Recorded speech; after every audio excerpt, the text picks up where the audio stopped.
Hey, what's up everyone? My name is Malcolm Owen-Flood, and today we're going to talk about the legendary analog warmth plugin by AVID Pro Tools called Heat. I'm going to quickly walk you through how to use it and show you its different sounds, and then I'm going to do a direct A/B comparison between a finished mix that has it on and then off, so you can make your own decisions on if you actually like it. I think it is worth the purchase price if you want to buy it outright, but it is of course included in the subscription plan as well. Here we go. Now, before we get started, I do want to mention that there's a free resource down below in the description called Standout Mixes. It's a mixing workshop. It's for free, and it teaches you how to get better mixes without having to buy any additional plugins or anything like that. Free resource down below, check that out. Now, getting into the topic of this video, Heat, is it a good plugin? How does it work? What does it actually sound like? Is it magic snake oil? We're going to find out in real time, actually, because I've been using it for at least a year now, really enjoying it, but I've never actually done an A/B comparison, which is troublesome because it does make things louder. So it is easy to assume it is better because louder things generally are perceived as better. But once you volume match them, it's not always the case. So that's going to be part of the experiment today. Have we created something better using Heat or just louder? To start things off, I think we will first look at how to use Heat and play around with its controls so you can hear it in action, but then do stick around to the end where we will do an A/B comparison between a finished mix with and without. This is just a finished mix session I've got for a band called Vogue Villains, a song called Floating Stone, their latest single. Great band, do check them out and give them some love. But if I go over to our mix window, we have on the right here our little Heat panel. And if you aren't seeing this, which is on this little kind of pop-out tab right here, you have to enable Heat inside of Pro Tools. Just go up to Options, go down to Activate Heat. See, when I do that, it disappears. And if you don't have it installed, I don't think it'll even pop up. Now, real quick clarification, I bought Heat because I own a perpetual license. I don't like subscribing for software if I can help it. So I own a version of Pro Tools and had to purchase this as a plugin. I do believe it comes for free and already pre-installed if you are on a perpetual license and have it downloaded your version that way. So it might already exist for you, but just know that you may have to go to Option and then activate Heat manually. Once that has happened, this sidebar should be available to you. And one little gripe, that window doesn't exist in the edit window, which is where I prefer to do the majority of my work, even while mixing. If you do that same little side panel, totally different window. So you have to see it here.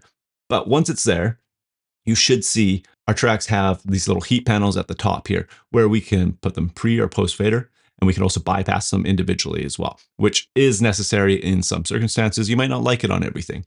In general, though, I do just kind of throw it on as a blanket setting and then mess with its master parameters here, because these are really the only two knobs you have, your drive knob and your tone knob. So let's unbypass it and let's have a listen here. I ain't no dead weight drifting, I'm just a floating stone. On me a grip is slipping, I would rather float. Okay, so that is the mix as it was finished and released. Now I am going to play with the controls so we can have a listen as we do this. The most important thing to know is that this drive knob here is, if you throw it to the left, it is emulating a kind of tape harmonic distortion. And if you go to the right, I believe, to the best of my knowledge, it's more of a tube sound. And it's just different types of distortion, and there is kind of in-between spots.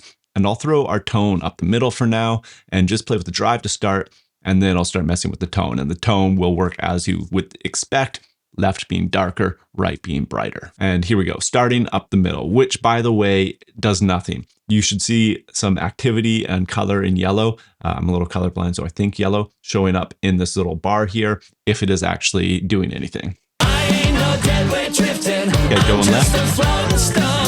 On me, a grip is slipping, and now I'll go all the way right. I'm fine. Back. So it's subtle, but I'm getting a more aggressive characteristic out of the right. And just to make this more obvious, I'll keep it at its extreme far right, and now we'll play with the tone. Let's go dark. And now bright. And now I'll bypass it. Bring it back. It certainly feels more glued and aggressive and finished to me with Heat enabled on. But as mentioned earlier in this video, what if that's just loudness? if you've watched any kind of good audio lessons on YouTube, you probably know that if something is louder, we tend to perceive it as better, even if it actually sounds worse. So until we volume match them, we can't really know. So with that in mind, I've taken the liberty of printing 2 versions of a verse of the song, one with heat and one without, just at the settings that I actually used in the mix. So one has that enabled and one has it bypassed. I'm going to click play and just toggle between the with and without heat versions of this track, and we can just try and listen for any characteristic tonal differences, as well as any volume differences that I'll try and adjust on the go. I ain't no dead weight drifting, I'm just a floating stone. On me a grip is slipping, I would rather float alone. I'm fine, aren't you? I'm fine, aren't you? Okay, it's very close. And I just was clicking through and they thought they sounded the same volume, and they are the same volume, which is surprising to me. That tells me that when he is engaged and you click bypass, it does something. That'll be a test for another video, because it is an obvious volume difference when you do that to try and audition, which is frustrating. It's kind of a plug-in bug, I think, actually. But that is reassuring to know that the change is more than just volume. Now, that said, it's not much of a change, but just to show you that there is a change, I do have Pro Q sitting here ready, and one version is phase flip. So in theory, we won't hear anything if I click play with both of these soloed. But you definitely do. So they do not null out. So there is a difference, which I can hear, but which version do we like? One more time, I will toggle with and without back to back as we listen through. I ain't no dead weight drifting, I'm just a floating stone. On me a grip is slipping, I would rather float alone.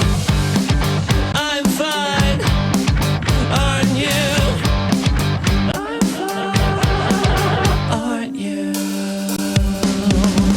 So subtle difference. I do like the version with heat. I do like that more. I think it sounds a little more finished, really. It's just a little more glued together.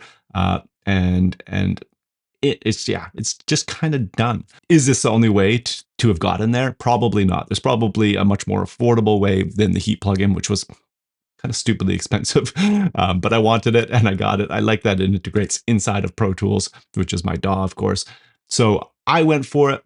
Do you need to go for it? I don't necessarily think so, unless you just want a kind of a one click, like that's just saved into my template now. And I just, part of my initial setup is get a rough mix going and then dial in my kind of heat settings globally across the track. And I feel like it just gets me there a little quicker. So I like it. I've already spent the money. There's other solutions. Make your own decision on that, I guess. But I hope this was helpful in showing you what heat actually does and if it's worth it for you. If you enjoyed this, please do subscribe. All of that really helps me keep making videos and supports me with this channel that I am trying to grow.